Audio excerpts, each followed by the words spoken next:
If you look at photographs from the 1980s, you'll notice something striking.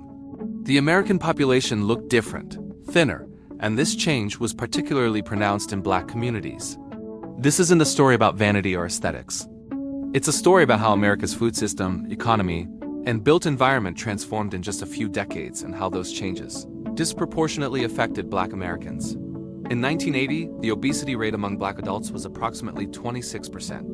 By 2020, it had risen to over 49%. What changed? When we look at the 1980s, we have to understand that the modern food environment we take for granted today simply didn't exist yet. Fast food was around, but it wasn't ubiquitous. The average American Black or white ate most meals at home, prepared from whole ingredients. In the 1980s, Black families, like all American families, cooked more.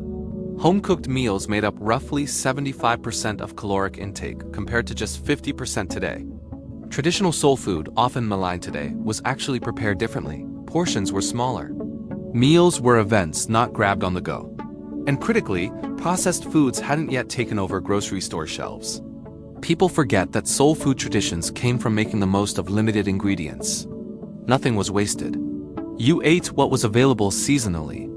The 1980s were also when many American cities completed their transformation. Highways had cut through Black neighborhoods. Public transportation was being defunded. Walkable communities were being replaced by car-dependent sprawl. In the 1960s and 70s, many Black urban neighborhoods were literally destroyed by highway construction. But even into the early 80s, what remained were still relatively walkable communities. You walked to the corner store, to church, to visit neighbors. By the 90s and 2000s, those neighborhood institutions were gone. The rise of food deserts accelerated after 1980. Supermarkets fled urban Black neighborhoods. They were replaced by corner stores and fast food chains. In 1985, there were approximately 7,000 fast food restaurants in the United States. The 1980s were actually a peak moment for fitness culture. Aerobics classes packed gyms. Jogging became mainstream. But this fitness movement was largely white and suburban. The 1980s fitness boom was very much marketed to white, middle-class women. It required resources, gym memberships, workout clothes, free time.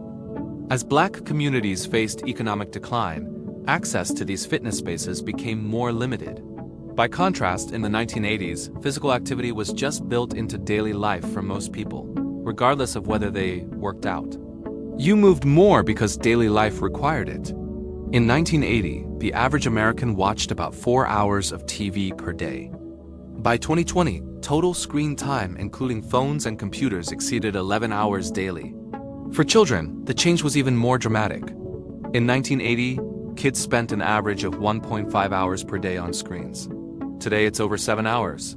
What we've described isn't one cause, but many all reinforcing each other. Cheaper processed food plus less physical work plus disappearing walkable neighborhoods. Plus food deserts plus increased stress plus less sleep plus more screen time plus aggressive marketing of junk food. It's crucial to understand this wasn't about individual choices or willpower. The entire environment changed. You can't willpower your way out of a food desert. You can't personal responsibility yourself past the fact that healthy food costs more than unhealthy food, or that your neighborhood lacks safe spaces for exercise. The story of why Black Americans and all Americans were slimmer in the 1980s isn't simple. It's not about one factor. It's about how an entire society transformed its relationship with food, work, movement, and community in just a few decades. Understanding this history matters because it shows us the solution isn't individual, it's collective. It's about rebuilding food systems, reimagining urban spaces, addressing economic inequality, and recognizing that health isn't just personal responsibility, it's social infrastructure.